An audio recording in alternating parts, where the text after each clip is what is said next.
Hujambo mpenzi msikilizaji, welcome back again to another edition of Transfer Review. Actually ni Transfer Review yetu ya kwanza sisi kama Touchline Maniacs. Na of course iko peke yangu, mimi ni wako Mark Kinyanjui ama ukitaka Kinyawai, na niko joined na Stano on my right na Kemo on my left, na tuko na mengi sana ya kuandalia, especially now the season is over na tunajua ya kwamba dirisha la usajili liliweza kufunguliwa ama liko karibu kufunguliwa, lakini bado fununu hapa na pale na zenye hatuwezi help kuongelea. Of course kuna deals zingine zishakamilishwa, kama of course tunajua Haaland aliweza kwenda Man City, Julian Alvarez aliweza kwenda Man City pia. That means watu kama Jesus wanaweza toka hapa na pale. Tunaona wasika Tchouameni wako karibu kwenda Real Madrid. Kwa hivyo hizi ni vitu zote tutakuwa tunaongelea kwa kina. And first of all nataka tuende kwa the elephant in the room. Of course ile deal ya kwanza ilikamilishwa a few days after Mino Raiola aweze kudedi, lakini huyu ni of course agent wake Holland ameenda Manchester City na amechukua namba 9 ya Jesus. So tutaanza na wewe Stano. Impact ya Holland kwenda Man City itakuwa gani? Manake tunajua Man City ni team yenye ina rely on dynamic movement uko mbele, na wamebeba ligi za mwisho 2 bila kutumia center forward, na Haaland ni bona fide number 9 na si kama Kane mwenye anaweza drop deep a collect ball na atumie passing range yake kutafuta willing runners. Ndio ndo reason Pep alikuwa anamtaka. So unaona akifit ama akiadapt to system ya Pep? Kulingana na mimi, Pep ni coach. At the end of the day coach atatafuta njia nani kufix yule Haaland pale aweze kurudi hapo deep, alafu kupikia ball na kupass through. So at least ukiangalia sasa Haaland amekuwa complete, physicality yake iko juu, maze shoot power yake iko fit, kila kitu iko sawa. So I think ata-adapt kwa ile kitu haraka sana. I think pia yeye ni sharp, si danda. So mimi nangoja tu kuona venye Klopp atamchange pale hivi, adapt kwa hiyo system yake. Either ama si hivyo Pep aweze kuchange dynamics zake siweze kufiti kwa nani, kwa Haaland. But most likely mimi naona Haaland akienda kuadapt kwa ile system na mabao sta flow tu. Actually huyu jamani complete, mimi sina shuku na ile kitu.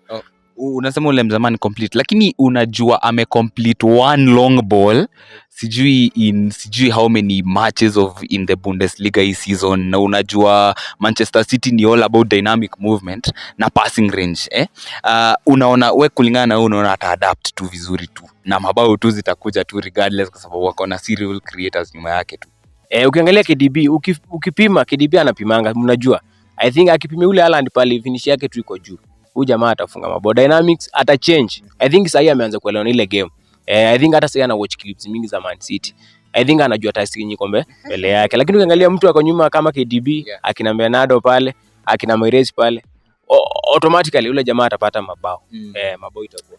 Na Julian Alvarez ni msee alifunga 6 goals. I think zilikuwa about 5 akichezea River Plate juzi. And then mdogo already unaona kina Emi Martinez wanamsifu, anasema he's going to be a star for Manchester City nini. And walisema he's too good to go out on loan to Dortmund, walikuwa wanamtaka, but inakaa tabaki. Impact ya Julian Alvarez Manchester City itakuwa gani? Alvarez is one goal machine. That's one fact. Alafu kitu moja pia nataka tujue ni kwamba Man City are going for Haaland. Walienda Haaland bado wakiwa na, kumbuka walikuwa masajili Alvarez kitambo, lakini wakampeleka loan kisha akarudi.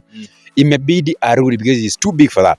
He performs. So impact yake moja niko najaribu kuangalia is Pep anataka is realize kwamba Premier League you can win without a center forward, but the kind of game unafaa build, we must depend on one point man mwenye akisimama hapo atavuta center backs wote wawili, a create space ya watu willing runners kama Foden na run.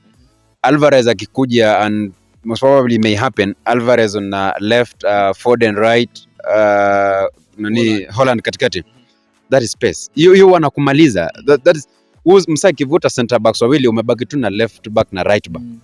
Na uko na willing runners kama KDB atakuja kama second runner. So Alvarez is one of the biggest prospects mimi naangalia Man City, na trust you me, is one of the biggest. Tuachana hata Haaland is one of the biggest hapo saizi. Na speaking of Alvarez na Holland kuweza kwenda Man City, tunajua future ya Gabriel Jesus as a result ni bleak, kwa sababu hata jezi namba 9 yake imepeanwa to Erling Haaland, na ako linked sana na kwenda Arsenal, hata kama Real Madrid wamekuwa involved juzi, ni kama wanamtaka but then ni kama wamtaki. In your opinion, kwa sababu Arsenal hawako linked peke yake na Gabriel Jesus, wako linked pia na Gianlucca Scamacca, wako linked pia na huyu mjamaa anaitwaje, wako linked pia na Youri Tielemans ule ako pale Leicester City, na of course as well, isipokuwa hapo wanajaribu kutafuta wase wengine wa kufill gaps ndio waone kama watabridge top 4, kwa sababu wali miss out on top 4 kwa sababu ya thin margins, kuto replace squad players January, kutegemea Nketiah na Lacazette peke yake kufunga mabao in the race for top 4, which turns out haiku work out venye walikuwa wanataka. So kulingana na wewe, Jesus ni a good fit for Arsenal ama? Kabisa. Ule jamaa na fitu, jamaa amekuwa EPL miaka ngapi? 3 ama 4. Amecheza EPL. Tumemwona akicheza Man City. Ile system ya Arsenal inamfit vibaya sana. Angalia Martinelli ako juu yake. Ukiweka kule kijana pale chini, Saka chini, mabao. Hiyo ni mabao tu. Alafu I think sasa at least Jesus amekomaa. Hata ukiangalia game za mwisho ya ligi, alikuwa anafanya kilikuwa kinafurahisha. So I think yule mse anaweza kuja kwa ile game arudi nyuma apikio ball kwa kina Smith Rowe na Odegaard, alafu waingie mbele yake ama Martinelli, alafu watacheza combination iko fiti. At the end of the day, mimi naona Arsenal, na ningepewa chance hii niwaambie waandike kijana ako ni experience ya Premier League, ako fiti. Mimi sioni issue kwa pale hivi, but I think issue ya Champions League pia inaweza kusumbua, lakini I think kijana anataka kucheza game regularly, so hiyo itamsukuma tu at the end of the day. So anataka kuwa guaranteed kuwa main man. Unaweza mimi personally kama fan wa Arsenal, unaona nimevaa jezi hapa, mimi nilikuwa sitaki Eddie Nketiah baki, kwa manake Eddie Nketiah hata kama ako good at running those channels, hata kama ni a good finisher, he is limited outside the box, na games za Newcastle na Tottenham zili expose kitu, alikuwa anakaa lost sana. Gabriel Jesus is a better version of Eddie Nketiah, lakini sasa Gabriel Jesus anaweza cheza left right, anaweza come deep collect ball, but mimi nikaweza ulizwa, nilikuwa nataka tuende Gianlucca Scamacca pia, manake Gianlucca Scamacca, he's the type of center forward I think Arteta is looking for. Manake Arteta is looking for someone who can come deep to collect ball. Mse anaweza cheza na back to goal, avute watu venye ulikuwa unasema. Mse anaweza pia, unajua anaweza shoot from distance pia, time wase wame kwanza kwa low block teams, na hiyo ndio reason ana outperform XG yake mdogo, na pia ako very good at getting on the end of aerial duels. So kulingana na wewe as a fellow Arsenal fan, kati ya Jesus na anaitwa aje Gianlucca Scamacca, will you take both of them ama uta prefer kuchukua nani? Personally ningeendea Scamacca. Ndio wanasema Premier League si rahisi, unataka mtu wa kuwa ameoshwa na amebatizwa hapo, but looking at Scamacca na game nimeona amecheza stats zake, is perfect player mwenye Arsenal anahitaji. Look at Jesus wakati amechezea Man City akiwa center forward, hana bao ile muda yote amepatiwa, out of around 96 minutes amepatiwa ya this season, towards the last part of this season, amefunga mabao mawili akiwa center forward. Akawekwa on the left, amepiga mabao 4 against was it against Norwich ama against Newcastle. He is one guy who performs mostly from the flanks, na Arsenal kusema kweli wako na wingi wanaweza perform from the flanks. Arsenal need a point man, wanahitaji mtu hapo katikati hapo. Ukiangalia Nketiah wakati wa Chelsea, mtu anaweza poke into hizo makosa kidogo and it takes advantage. That is a perfect what Arsenal want. Basically when you're talking of Arsenal na transfer zake, wakati Tielemans and kumbuka, unajua before tuongelee Tielemans, Arsenal have been linked to many Premier League players, wenye mimi nikiangalia sana, do you really need to sign these players? Nakumbuka Dominic Calvert-Lewin, kumbuka Sterling pia wakati fulani, kumbuka so many other strikers, lakini unakaa na kuangalia nasema, is it really necessary? But looking at Gianlucca Scamacca, is a perfect for Arsenal one. Arsenal pia need mtu free 8, one who wakati uko na party amekusaidia kuhold. Odegaard amefanywa kazi mingi sana. Odegaard need to relax a bit, afanye link up play, apige hizo pass ziende, ajenge play, apatene threat on the other half. So they need a player. I'm not saying Granit Xhaka is not a player, but yeye amekuwa kutumika kama free aid, of which he does not perform.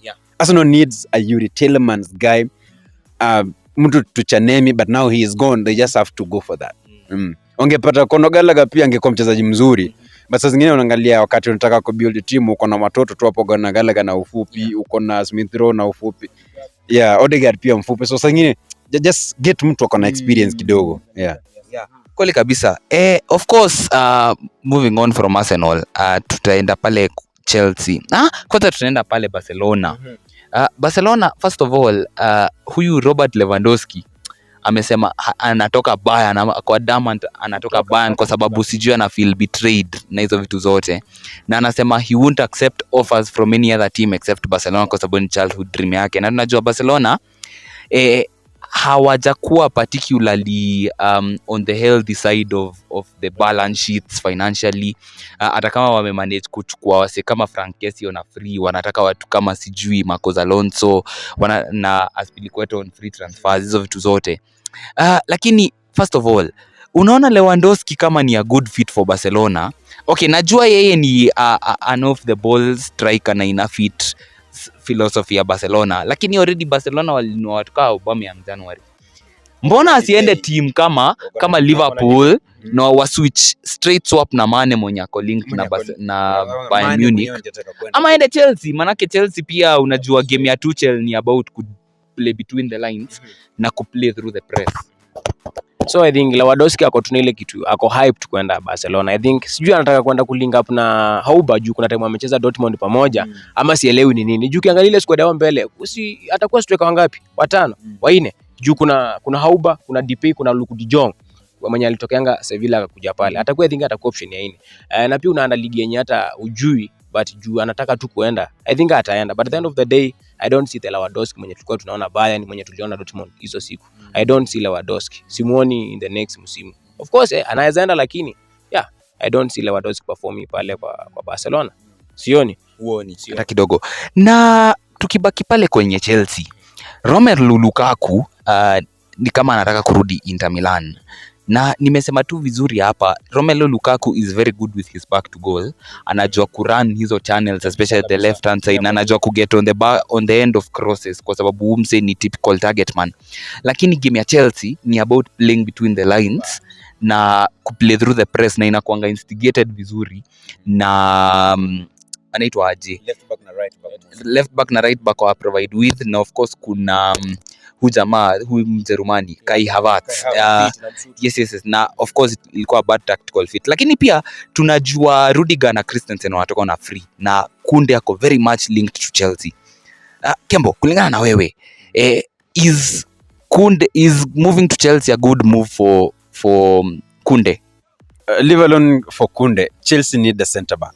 That's the one thing. Chelsea wanahitaji center back sana. Kupoteza Rudiger, one who's been very instrumental kwa the previous campaign kushinda Champions League na vikombe vyote hivyo. They really need one guy who can stand up for them. Unapoteza Rudiger na Christensen, unabaki na Thiago Silva who is 37 years going to 38. Mwenye anafuatana naye ni kijana mdogo Chalobah. That guy is not mature, so I feel like Jules Kounde pia has talked several times kwamba angependa kucheza Chelsea. I feel like it is the best thing to do. With the Lukaku nilikuwa naambia, kuna mtu nilikuwa namwambia jana, Lukaku ni kama msichana ambaye ako kwa mahusiano mawili na mwanaume. Alipopatikana na huyu akimwambia you're cheating on me, akaenda kwa huyu na akaanza kuona kama if you're coming to me na unasema ulikuwa unapenda huyu, you're cheating on me, kumaanisha bado utarudi kule. So amebaki hapo katikati. Alikuwa Inter Milan, wakati akapata nafasi akasikia Chelsea wanamhitajia, akasema it's always been my dream kukua pale. Akakuja. Baada ya shida hivi kidogo, game ikakataa, akaanza kusema I was way better off in Inter Milan. So ukijaribu kuangalia, huyu ni mtu ana msimamo, ndio he's that one best striker. Mtu anaweza akiwa inform Lukaku, mtu uliza Pablo Maria, mwangaisha left, right and center. Lemwangaisha sana. So he is one guy ana link up play yake ni nzuri. He plays with the all his other back to goal, anacheza na wachezaji wenzake, so he is one good player, but mimi na feel because unajua wakati mchezaji ameanza kuongea hivyo ujue output yake kwa timu hata haitakuwa 100%. Akifunga size bao ndio hana haiki hata kidole kwa mkono. Tunakwambia mzoea na hiki kidole unasikia kwa kona pale. Size ako tu afunge like yeye ndiye ata celebrate, lakini if he really wants to go to Inter Milan, let him go, kwa sababu na feel he needs to revive himself back. Nakumbuka wakati alikuwa anaenda West Brom akirudi Chelsea, sijui akienda Everton, he needs to revive himself back, akirudi back on form, maybe we'll see another Lukaku. And let's address the elephant in the room. Tumekuwa tukiongelea hii story sana. Tchouameni ako bound kwenda Real Madrid. I think 105 million pounds. Announcement tu ndo imebaki. Na tunajua Real Madrid already wako na heir apparent to Kroos ambaye ni Camavinga, wako na heir apparent to Modric ambaye ni Valverde. Na sasa a new heir apparent to Casemiro ni Tchouameni. Na Tchouameni amekuwa virtually undroppable for the French national team. He's a player with a growing reputation. Impact ya Tchouameni pale Real Madrid itakuwa gani? I think itakuwa massive. Kijana mwenyewe anataka kwenda Real.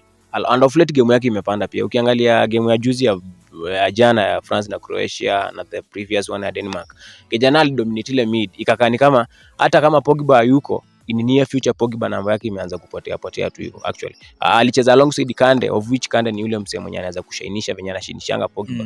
But Tchouameni alikuwa tu level yake. Ukijana aligame, aliwa ile media. Hata Ubanga angemuona, huyu jamaa wa Tottenham from Denmark, angemuona off.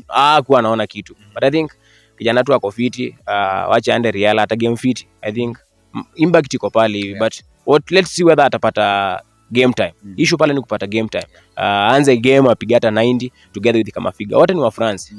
So I think they will make a perfect combination pale katikati together with na Sadio Mane pale Liverpool.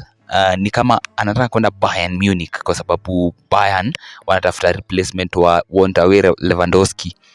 Mane ako 30 years old na amekuwa na a good end to the season, particularly after kushinda AFCON alafu kusaidia Senegal kuqualify World Cup. Do you think Mane should leave for Bayern Munich ama Liverpool inafaa retain? Kitu moja mimi na feel for Mane.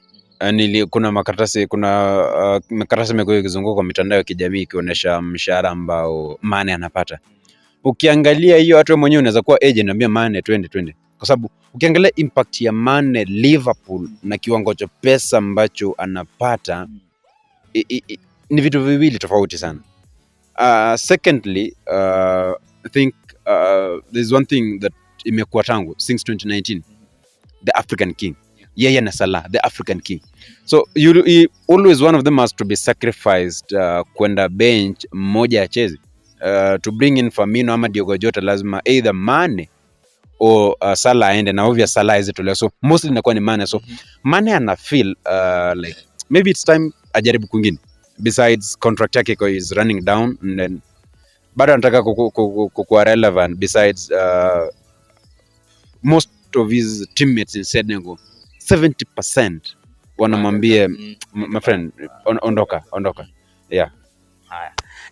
Na at the same time tuliona Gareth Bale alisaidia Wales kuqualify kwenda World Cup na free kick yenye ilikuwa an unfortunate deflection by Yamolenko ikakuwa bao yao, na ameweza kutoka Real Madrid na Cardiff wanamtaka na hakuna mtu mwingine anamtaka, na kama anaponda retirement, lakini World Cup inamweka. Do you think Bale anafaa aretire ama anafaa ende team yenye itampe game time na revive hiyo hanga yake for the game? Manake relationship yake na the Spanish media tunajua haijakuwa rosy.